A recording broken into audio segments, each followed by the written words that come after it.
Welcome to Critical Matters, a sound podcast covering a broad range of topics related to the practice of intensive care medicine. Sound provides comprehensive critical care programs to hospitals across the country. To learn more about our programs and career opportunities, visit www.soundphysicians.com. And now, your host, Dr. Sergio Zanotti. The last 24 months have pushed ICU teams around the world to their limits, often requiring heroics and ongoing improvisation during repeated surges of COVID-19 patients. As we move forward, we need to heal and rebuild our critical care teams. Healthcare, more than ever, will require ICU teams to perform at the highest levels and to continuously innovate to deliver high-value care to the sickest of the sick. During the last years, we have covered a wide range of clinical topics related to critical care medicine. Today, we will focus on perhaps the single most important skill intensivists need in the current healthcare environment, the skill to make an ICU team perform at their highest level, the skill to create and lead a fearless ICU. Our guest is Amy Edmondson, the Novartis Professor of Leadership and Management at the Harvard Business School. For the last 2 decades, she has studied the elements of high-performing teams and complex environments. She has coined the term psychological safety and has made critical insights into teaming, learning from failure, and innovation.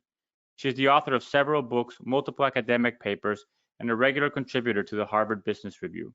I am truly honored and extremely grateful to have her on the podcast. Amy, welcome to Critical Matters. Sergio, thank you so much for having me. Such an important topic.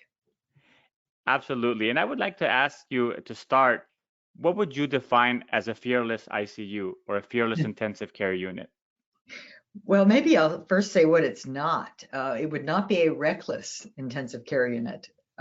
It would be one, by fearless, I really mean that people honestly believe their voice is welcome, even when they're not sure. But if they have any doubt about what to do, they can ask a question, they can point out a possible error, they can, raise an issue, and they just have no doubt that that's expected and welcomed. And I think that is a perfect segue to start with really dissecting that concept and really digging a little bit deeper. And one of the things that I found very interesting is that when you started, I think you were a PhD at that time, you really came across a very counterintuitive finding that really propelled you to ask more questions.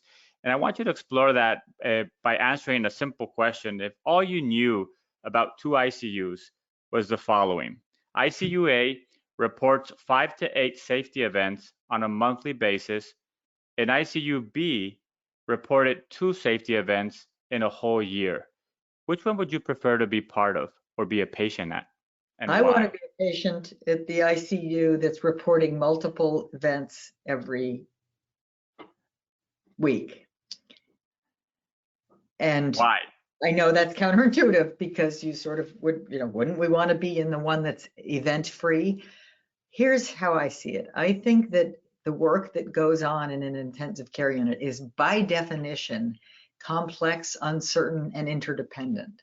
Now, in any workplace, whether that's healthcare or software or somewhere else where there's complex, uncertain, interdependent work, it's virtually a guarantee that things will go wrong, because you're often doing things that, at least in the exact manner you're doing them, hasn't been done before, or you're customizing based on the patient needs and so on. So it's just about a given that things will go wrong. The thing that's not a given is, will you hear about them? So to me, the nature of the work that goes on in the ICU means that it's almost a fact. It's almost a given that things might be going wrong. So I want to hear about them, because in the places where I'm hearing about them, then there's going to be opportunities to catch and correct and improve processes and make sure patients aren't harmed. And this is really based on what you originally called psychological safety. So could you define that for us, Amy? Yeah, psychological safety is a belief that the context, let's say the work environment in this case, is safe for interpersonal risks. Now, what's an interpersonal risk? So that means saying or doing something that might, that has the potential that someone might think less well of you, admitting a mistake, asking for help, offering an out-of-the-box idea. All of those behaviors are interpersonally risky. But in a psychologically safe environment, you know that it's welcome. You know that it's possible, and so you do it. And it seems that in medicine, we talk more about safety in the last couple of decades, but like we were talking before we started recording, this framework of psychological safety is still not disseminated as widely. But outside of medicine, this is also something that is growing. And I know that some years ago, there's a lot of noise with a Google study where they were trying to figure out the perfect team and came to the same conclusion that the single most important element is in a team to perform at a high level is psychological safety. Is that correct? That's right. And I'll just tell you, I wasn't involved with that study. So it was all the more exciting to me when I read about it in the New York Times, actually, and found that Google had studied 180 teams over a couple of years. They tested 200 different variables, I think, and the number one predictor of team performance was psychological safety. Now, you might find that surprising, but here's why it makes sense. Because the work that most teams at Google are doing is intense knowledge-based work, right? They're doing innovation, they're developing new products, they're coding software, they're listening to customers and trying to solve really tough problems for them. So that kind of work is the kind of work where if you don't have people feeling comfortable speaking up and offering their ideas and pushing back when something doesn't feel quite right, you're not going to perform as well. I would argue that is quite analogous to the work that's done in the ICU environment, where it's knowledge intensive, there's uncertainty, there's high stakes. And so in those kinds of work environments, it stands to reason that this factor, which I call psychological safety, which describes the interpersonal climate, really matters.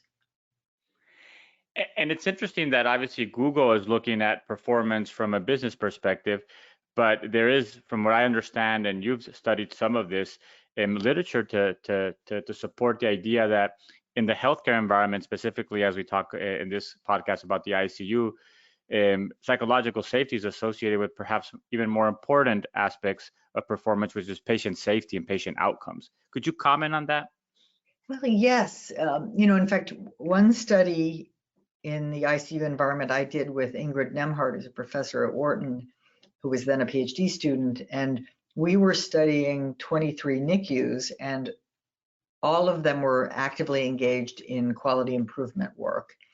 And what we found was, and that some as basic as hand hygiene to as complex as which lung surfactant should we use, and what we found was that based on the levels of psychological safety, the quality improvement projects had more uptake, right? They were more effective in changing the clinical practices in the teams in ways that had real impact for patient safety. In fact, in a study that then Ingrid did with Anita Tucker, sort of continuing on with this work, they found that over a 3-year period, the ICUs with the higher psychological safety had an 18% improvement compared to their counterparts in the study who had low psychological safety, 18% improvement in morbidity and mortality. And I think it's fascinating that this is such a powerful tool, yet it's one that we don't talk about or deliberately try to improve in our ICUs.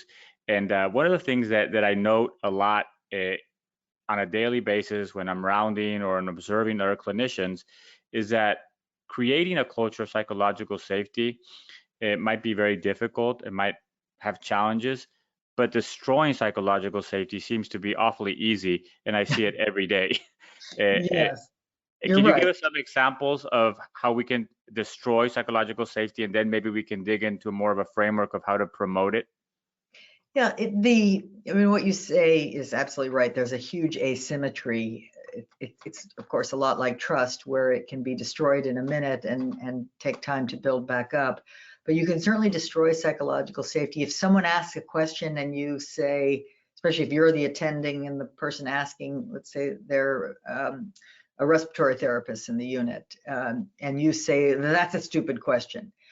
I guarantee you're not going to hear some of the very important questions or observations that you depend on for quality care again for a while, right? That sends not only a message to the person who asked the question, but it sends a message to anyone in earshot that you will be humiliated or mocked for doing your job, and it's obviously it puts you and the patients at great risk. Go ahead. Sorry. Go ahead. I saw a tweet the other day of Dr. Jonathan Moffat. Oh, sorry, excuse me, Dr. Jonathan Cohen, who's at Moffitt Cancer Center. He's an anesthesiologist, and he says in this tweet, he says, "How does it feel when someone in the OR points out my error?" And then he says, almost surprisingly, "Actually, it feels pretty good." And then he says, "To be fair, it didn't always feel this way. But when that happens, I know the patient's getting better care." And then he also says, and I love this, he says, "And it also means I've been doing something right." So it takes wisdom to get to that point, but that's essentially the mindset and the resulting behaviors that help create that kind of environment where, of course, people know that they are expected and even valued for pointing out an error. Yeah, and it's interesting because the converse of what Dr. Cohen is tweeting is the often publicized and very sad situation where, for example, a patient gets the wrong leg amputated, or Right. a very obvious mistake happens Right. that somebody observed but felt unable because of where they feel they stand to point out to the people in charge. Exactly. And I'm pretty sure, I think most people, not all certainly, but most people, if they were 100% certain that's the wrong leg, they'll say something, even though it's hard. But what happens is, more often than not, there's very few times when we're 100% certain of anything in the critical care environment, for example. And so what you have to realize is that given you might be 30% confident that you're right, or you might be 50%, or maybe even 80%, I don't know, but whatever it is, it's not 100 very often. And that's where the risk happens, right? That's where people are, well, I'm not going to speak up because I could be wrong. Well, so what? You could be wrong, but you could be right, and that would save the patient's leg.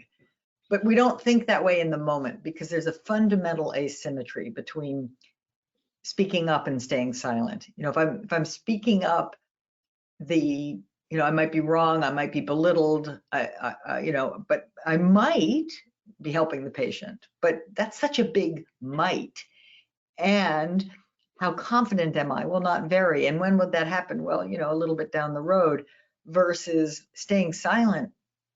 I'm always saving myself from whatever blowback would happen from my speaking up, right? So there's this asymmetry that always favors silence over voice, and we've got to, or good clinicians know that they need to flip that upside down, right? In order to make people feel more awkward staying silent than speaking up, you just do something very simple. Ask a question. If I asked you, "Sergio, what are you seeing?"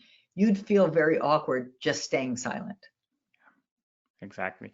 So one of the things that is very common in the clinical world in the ICU is for clinicians to think of leadership as those who have a title. But the reality is that if you're an intensivist and you're rounding, or you're leading a cardiac arrest team, or you're running down to the ED for resuscitation, you are the leader. People are following your instruction. And like we said earlier, Amy, it's very easy for those clinical leaders to destroy psychological safety. But I know that you've talked about a framework of how to build a culture of psychological safety. Could we talk a little bit about that? Sure. And I tend to think of it in terms of, this is oversimplifying, but before, during, and after. But before, during, and after happens, you know, in a moment, right? Before the moment, after, during the moment, after the moment.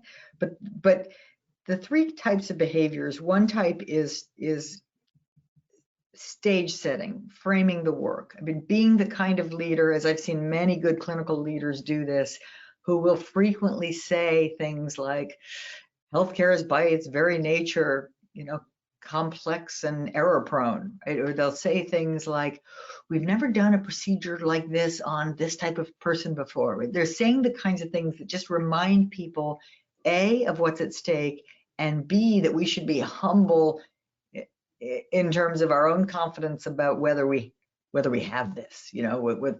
So we're setting the stage as the kind of stage where anyone's voice could be mission critical. The during is really the art of asking good questions early and often, right? Much like you're doing right now, but just asking a question: what are you seeing? What's happening? Who has a different point of view, right? Those kinds of questions invite voice. They invite genuine speaking up about what people see. And then, of course, and I think this is particularly important in healthcare, how you respond when someone asks a question. Let's say in your mind, you're thinking, oh, that's a dumb question. That's okay, right? I forgive you. Don't say it aloud. You know, what do you say aloud? You say, thank you so much for asking, always, right? And why? Because people need to be appreciated, and you need to be forward facing. And forward facing means you're aware of the shadow of the future. If you bite someone's head off today, they're not going to speak up tomorrow, and tomorrow might be the day where what they said would have saved your day. Yeah. And I think that as a clinical leader and as a scientist, one of the things that I always try to emphasize to our colleagues is that there's so much more that we don't know than what we do know. And we have to really have that kind of humbleness of really wanting to learn and be genuinely curious about what we could be doing wrong or what we could be missing. And I think that's present in the three stages that you talked about. So I almost think like before setting the stage as a clinician, it's important for people to realize that you don't have all the answers, that there's plenty of things that you just have no idea. When you invite participation, I think you've written about like humble inquiry and truly asking genuine questions and really giving people the opportunity to contribute. Could you give us maybe some pointers of what constitutes a good question, Amy? Sure. I like to say that a good question is one that focuses on something that matters, you know, the patient, the situation. You know, it's not just, hey, what's on your mind, right? It's a bit more focused than that, but it's not a yes, no question. It's a question that invites careful thought and gives people space to respond. So a good question might be, you know, how was the patient last night, right? Now I'm asking for a very, in that question, I'm asking for a report. I'm asking for you to tell me what you saw, or you know, who has a different perspective. You know, we're maybe doing morning rounds, and we're asking people. We're trying to figure out a diagnostic path and what to try next. And you know, who has a different view is a good question, or the kind of question that asks people to elaborate their thinking. That's a good point. Can you tell us how you got there? What data were you looking to? So these are questions that show respect, because they show that you actually are curious about what someone else is seeing and thinking, and you're giving them that opportunity to share it. And I find also that another area in terms of questions that's important is when you're deciding on a path as a group, the groupthink is very common. And especially when the first person to usually give a suggestion is the clinical leader or the more senior person in the team. So sometimes maybe challenging the team to think out of the box and say, this sounds like a great plan, but how could we go wrong here? Or how could we be on the wrong path? And really encourage people to think about what could we be missing. Right, you can call it the pre-mortem. Right? It's not the post-mortem, it's the pre-mortem. It's like, let's just say, just for the sake of argument, that this went wrong. What would have been the reason? Right? Which invites people not to be negative and critical and speaking up, but to be creative and smart, because they're the ones who are able to go, ooh, we didn't maybe do this right or consider that fully.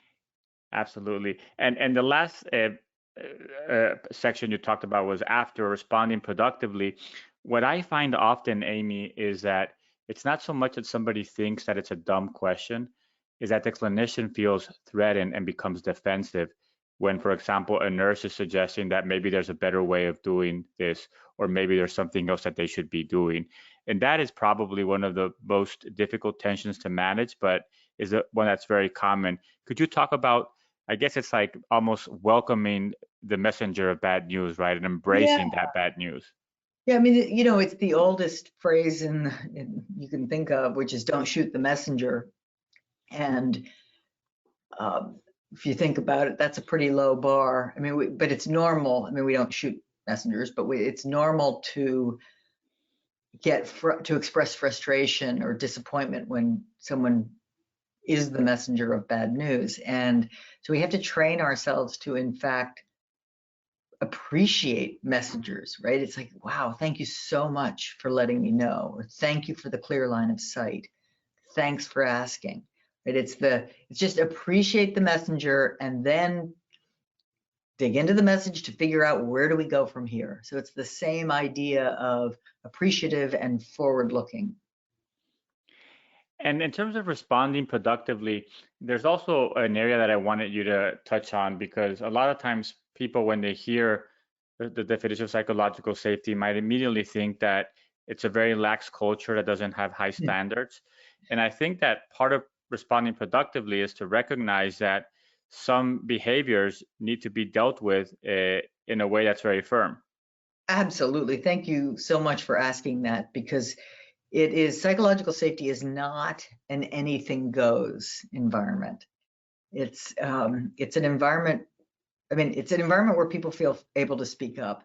I think you need to marry that to an environment that's committed to high standards, for sure, to get people into that really learning zone, that's, the agile zone where great work happens in an uncertain environment.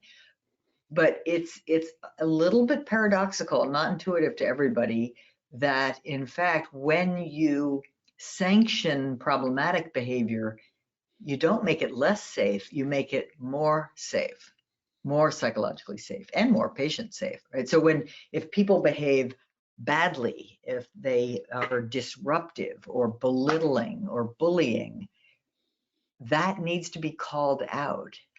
And people actually feel more able to be candid and bring their full self forward when they appreciate that there are boundaries here, right? That there are things we don't do to each other and things we don't say.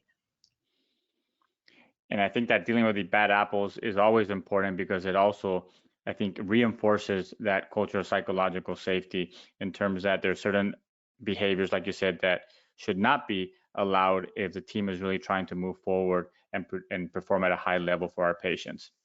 Right. It's so important to keep coming back to the patient, right? This isn't, at some level, it's not about us, right? It's about the patient. It's about the why we're here. We're here to deliver the very best care that we can.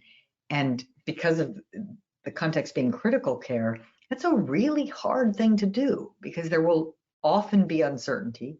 There will often be complexity, comorbidities, and all of the rest, and short-staffed nowadays, especially. So what you're all about is inherently challenging, and what you don't want is for people to be tied up in knots and afraid to speak up, because that just makes the very hard work you already do even harder. Absolutely. And Amy, it's interesting that as a critical care physician, obviously you have a long road that is really paved with individual accomplishment, or praise for individual accomplishment. Yet once you're done, and I became an attending when I was 32 years old, all of a sudden what's required of me is to work in teams. Now, the reality today of that is that it's really the team is more important than the individual, but also what has occurred for the last several years, and I think it's been accelerated by COVID, is that even my team in the ICU seems to be a different team every day. And I have to now work with other teams in the hospital that are not my usual team as well. You've talked and written about teaming. What is teaming? The teaming is exactly, my writing a book called Teaming was exactly a reaction to what you just described, because I was doing research in the hospital setting, and it didn't take long to realize that people aren't just on a team, they're on multiple teams, and they're teaming across shifts, and they're teaming across professions and subspecialties, and with different people at different times based on the needs of the patient or the needs of the shift. And I realized that's a very different, like, we need to provide slightly different advice for people who are teaming versus for people who are in stable teams. In stable teams, we say get the goal clear, make sure you got the right skills on the team and good processes, and off you go. But in teaming, there's this perpetual need to sort of get quickly up to speed with who are you, what are you up against, what are you trying to get done, what am I trying to get done, and how do we understand each other well enough to work together and then disband again. And it's a process that's even more dependent on some level of interpersonal sort of skill and sensitivity than regular teams. And from all that I see, this is not going away. It's just probably likely to increase over time, especially in medicine. I think that's right. In fact, we're seeing it's increasing over time in other industries as well, especially with remote work and global work. There's just a lot of boundaries we need to span. We talked about the three aspects of creating a culture of psychological safety and setting the stage, inviting people to participate, and then responding productively. And I would imagine that you can take that in a very compressed way and on a daily basis when you meet up with your new team or when you're working with new people, introduce elements of that. Could you give us some pointers on how we can do better in teaming? I like to say, yeah, I mean, for me, again, it does start with framing. I mean, I think being very explicit up front that we're doing something novel and challenging, right? So it's sort of being clear that we haven't done this before, so let's be open, let's be honest. That's why teaming really depends on psychological safety. Teaming depends on that framing about the novelty of what we're doing, psychological safety to invite voices in. And I'd say just frequent kind of status updates. Like we've got to get in the habit of what I would call reflection in action. That it's not just the after action review that we care about. It's being almost a kind of working aloud. That I tell you what I'm thinking, what I'm doing, and why, and you're telling me the same, and together we're providing great care in an unusual and maybe even unprecedented situation. And that kind of in-action reflection reminds me perhaps of the kindergarten kids in the marshmallow experiments where they were building those structures. Is that a good analogy? Well, maybe so, because they spoke aloud about they shared their thought patterns as they were building, so they could understand what each other was doing. And that allowed them to be sort of almost more creative and more responsive, I guess is the right word, more responsive to what was happening. And if you're referring to the same thing, I think it was they were able to build taller structures than the adults given the same task. No, and that's what I was thinking of. And also, I guess at that age, you still have not experienced all the things that in life make us lose that psychological safety, right? That's They're true. too naive. Yeah. That's true. You haven't been told, oh, most people are pretty good with 5-year-olds and they don't tell them, oh, that's a stupid question. They get a lot of positive feedback when they ask questions, and they aren't told, oh, that's wrong, you've done that wrong, or at least we hope they aren't. And so they're more willing to take those risks and more open to what's going to happen. Ooh, I'm curious. What's happening when I do this? Ooh, marshmallow's too heavy. I better not put it on there yet. Yeah, absolutely.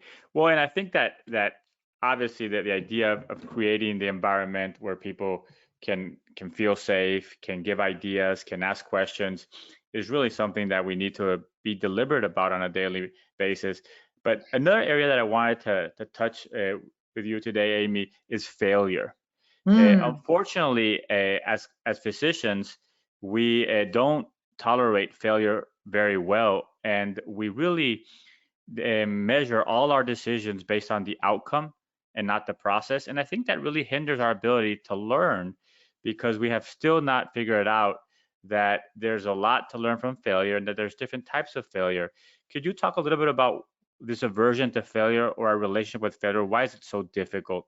Well, to begin with, physicians are high achievers. They've done very well in school. They've gotten into medical schools and gotten into residency programs and so forth. So you're used to a lot of experience of success, and that can create a kind of fear of, well, I don't want to be, there's the imposter syndrome. I don't want to be caught out as not smart enough, not good enough. So people are naturally afraid of revealing that they're imperfect, because we're all imperfect, but we'd rather not be caught being imperfect, of course. And that's natural, and our environment reinforces that. So to me, part of dealing effectively and in a learning oriented way with failure means rethinking what success means, right? Success in a clinical environment doesn't mean you get everything right all the time and you're perfect. Success in a clinical environment means you are able to avoid, the really basic failures, the forgive me for this, but the stupid mistakes. You're alert enough and you're listening enough to what other people are saying that the things that we should know in our sleep, we do.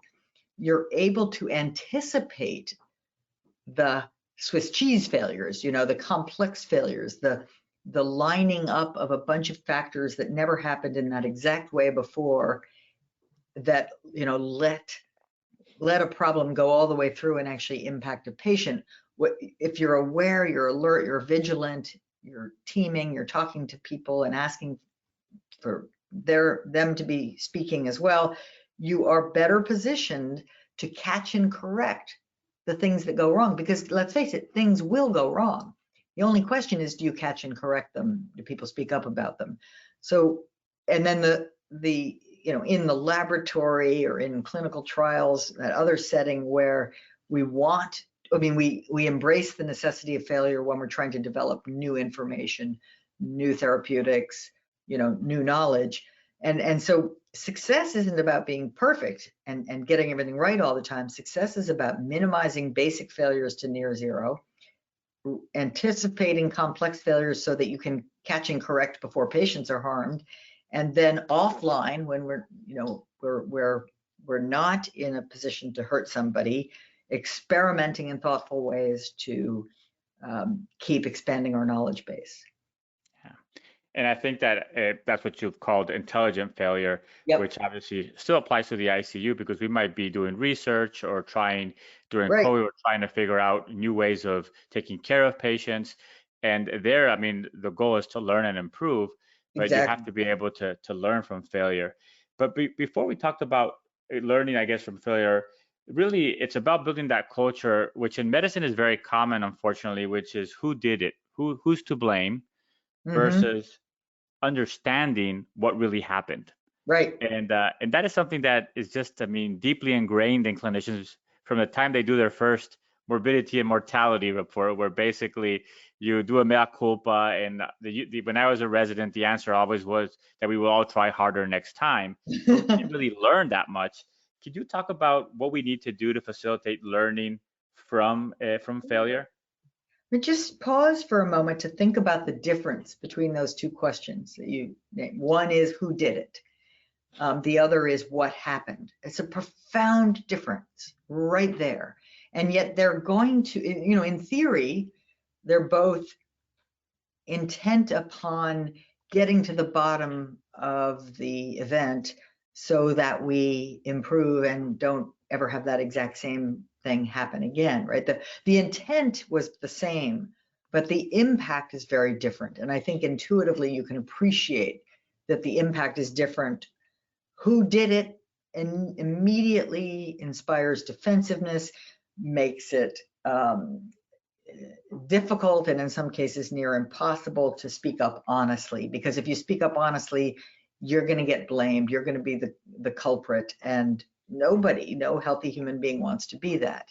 Whereas if it's who did it, it's still not easy, but what happened says essentially, are you smart enough, aware enough, alert enough to be able to describe the events as they unfolded, right? It's yeah, I am, right? I'm a good student, I can do that. So it's just got a profoundly different implication, and therefore is more likely to produce good data. And good data are the kind that we would be able to learn from. It almost speaks to that basic understanding of a fixed mindset versus a growth mindset. It does, absolutely. So Carol Dweck's wonderful work on growth mindset, she says most of us, like it or not, have a performance mindset or a fixed mindset where we think that our abilities our cognitive abilities, our intelligence is fixed, and so how well we do in whatever tasks we're performing, whether it's medicine or something else, is a reflection on how good we are, right? How smart we are, how capable we are. Unfortunately, by the time most of us are working adults, we've kind of bought into that fixed mindset, that performance mindset. But some rare people, and we're able to help people adopt this, have what she calls a growth mindset, what you might also think of as a learner mindset, which essentially thinks, no, my capabilities are a function of how much I work at something, how much practice I get, how alert I am, how much I'm willing to stretch and grow and keep trying. So they don't think of themselves as being a sort of a fixed, capable person. They think of themselves as being a person who, through diligence and effort and curiosity and all the rest, will get better, which of course is true, right? Our brain is a muscle. It is, I mean, not literally, but it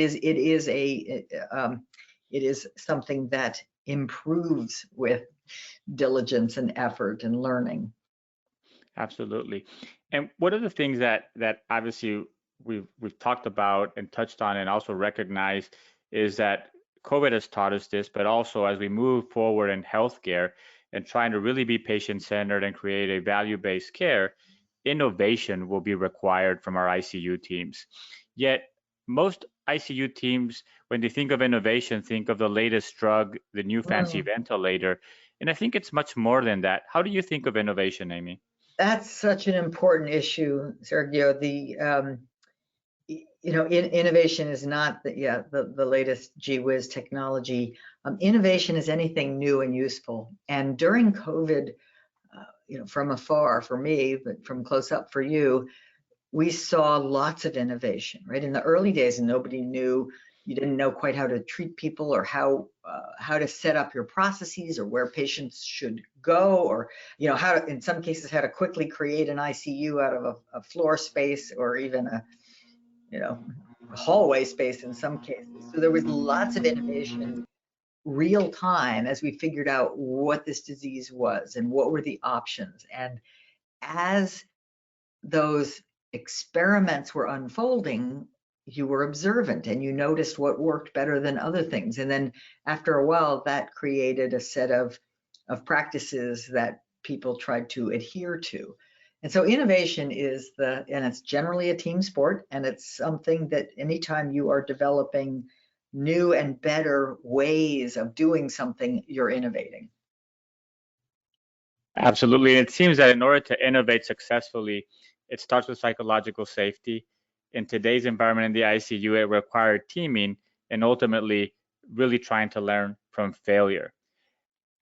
Yeah, and you don't, we're not, or at least I'm not saying everybody should feel free to do every single thing they want to do. I think everyone should feel free to raise a crazy idea, say, what about, right? And so, because one of the things that I can say about intelligent failures is that they're hypothesis driven, meaning you do your homework, you run the idea by other thoughtful people. You don't just sort of throw darts at the wall to see where they stick.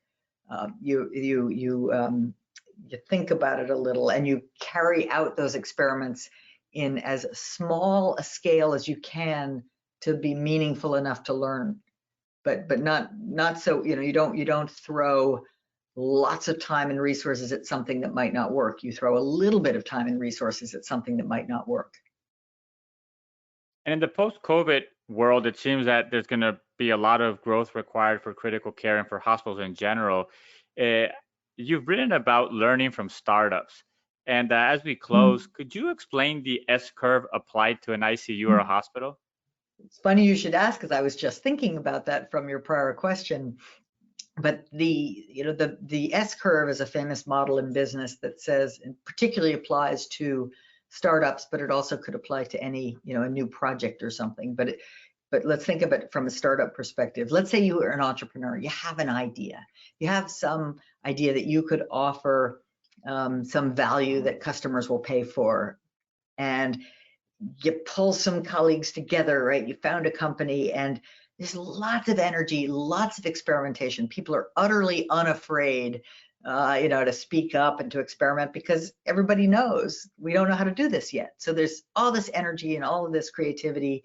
And if you're lucky, you eventually, and hopefully not too slowly, arrive at a repeatable formula, right? You figure out how to offer that product or that service in an economical enough and repeatable enough way that you can start doing it. And then you've entered phase 2 of the S-curve. And phase 2 is all about growth. Because of that replicability, you now know how to do something, you know how to do it efficiently and well, you attract customers, and you're bringing in revenues that allows you to invest and get more customers. And so the company grows, and the company grows into a company that makes, that has its success because of its repeatable, viable process.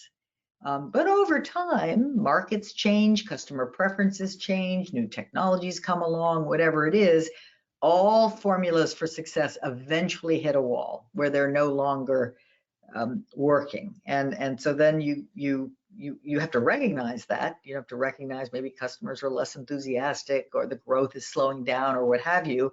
And so then you enter or try to enter a phase 3 where you're innovating again, where you're saying, okay, what's next, and who out there wants something that we could provide that's new. And so you try to reinvigorate that sense of creativity and energy and possibility again that you had back in phase 1. Now, let's apply that S-curve thinking to healthcare under COVID, sort of in the early days, the spring of 2020, critical care practitioners were trying to figure out what works, how do we treat these people, how do we diagnose them, what's happening. And then, pretty soon we got a few things that worked. We figured out how to set up protocols and how to set up our personal protective equipment and so forth. And we got somewhat good at it. But now I think you're entering the phase where how do we go back, or not back, how do we go forward to the new healthcare delivery environments, the sort of the post-COVID, if you will? How do we reintegrate some of the things, some of the elective procedures that we weren't doing? How do we keep people from burning out, given that everybody's been really stretched thin for all these months? And so it's sort of how do we enter a phase 3 that's going to work for the future? And I think the first answer to that question is recognize it for what it is, new territory. And I think it's also important, when we think of that phase 3, Amy, to not want to return to normal, quote unquote, but really it's an evolution, right? There's things Right. that should not return to normal because they were wrong to begin with, and how Yeah. can we learn from this trip and this process? There's no going back. Absolutely. Well, and I think that as we close, and I know that I want to be respectful of your time, just a reminder to our listeners that perhaps the greatest innovation that you can apply this year to your ICU is to create a culture of psychological safety, and to really be deliberate about what are the actions and behaviors that on a daily basis as intensivists we are doing that can promote or detract from our team being the best it can be. And a lot of the topics that we talked about today, I think, fall right into that area. Amy, we like to close the podcast with some questions that are unrelated, usually to the clinical topic or the topic that we were discussing, but just to kind of tap into the wisdom of our guests. Would that be okay? Sure. So the first question is about books, and I know that you've written several, but it's about what book has influenced you the most, or what books have you gifted to others often? You know, the one that comes to mind, and it's got a crazy title, so forgive me, but it is a absolutely spectacular book, and I think quite relevant to our conversation. And it's called Get Rid of the Performance Review by Sam Colbert, who is an emeritus UCLA professor. And of course, he doesn't actually mean we shouldn't be giving people performance feedback. What he means, and what 2/3 of the book argues, is that most of the time, most of the way this is done is very counterproductive. You know, in some cases, almost downright harmful. And what he describes as the replacement is the performance preview, where essentially people who manage others or people who teach others, like attending physicians, should take a stance of looking forward and thinking about it in the following way. How do I help you develop and be great? What's it going to take from me? What's it going to take from you? And let's have honest conversations about that and about what we're up against, rather than the rather artificial conversation where I'm all knowing and you have to just receive whatever message I give you, and you may feel defensive, but you're not allowed to speak, push back, or any of that. I'm not doing it justice, but the reason I love this book so much is that it actually represents at its very core what we know about human beings and our ability to learn, especially in work environments. It represents that when you set up a defensive environment, you're going to get defense, not learning. When you set up a learning environment, you'll get learning. Yeah, and I've not read this book, but definitely will pick it up. But I've had used that same phrase in discussions with our group that we should get rid of the performance review, thinking more that we should be coaches and really work together towards growth, right? It's like that whole idea that we talked about from Carol Dweck, that becoming is more important than being. It's not about giving somebody a grade every year or every 6 months. It's more about thinking for the next 6 months, what are the things that you can do to really grow and help our purpose. Right, because we're responsible for delivering something that really matters. And so it's much more about how do we do that well than about whether I'm right and you're wrong and vice versa. Excellent. The second question relates to something that you believe to be true that most people don't believe or don't act as they believe. Well, I believe that we are all fallible human beings, each and every one of us. And I guess, at some level, everyone knows that, but we act as if it's not true. I mean, we still act as if, and we often feel bad because of our fallibility. And so in a sense, even just behind, even privately, we feel so bad about being fallible human beings. And I think we shouldn't, right? I think that's just a given. And so how do we embrace the notion of our fallibility and then, find ways to take a deep breath and enjoy the journey? Absolutely. And it just speaks to what you're saying, speaks to me in terms of thinking of how can I be more vulnerable in front of people that I'm leading, right? And Yes. being able to say I was wrong or I just have no idea. Yeah, obviously, as a leader, you don't want to say that every day, but being able to say it at the right times has tremendous power. It sure does. It just casts, a wonderful long happy shadow. I guess that's a mixed metaphor, but it really does make a difference. So keep it up. The last question is, what would you want every intensivist who's listening to us today to know? Could be a thought, a quote, or just a fact. Anyone's voice could be mission critical. And I think that that's a perfect place to stop. Amy, thank you so much for being generous with your time, for all the research that you put out to the world that I think really helps us to reflect and try to be better team members and team leaders. And I look forward to reading whatever's coming up next and having a chance to talk with you again. Well, thank you so very much. I really appreciate your desire to get these ideas out into your community. It matters so very much. Thanks. Thank you for listening to Critical Matters, a sound podcast. Make sure to subscribe to Critical Matters on Apple or Google Podcasts and share with your network. Sound's transforming the way critical care is provided in hospitals across the country. To learn more, visit www.soundphysicians.com.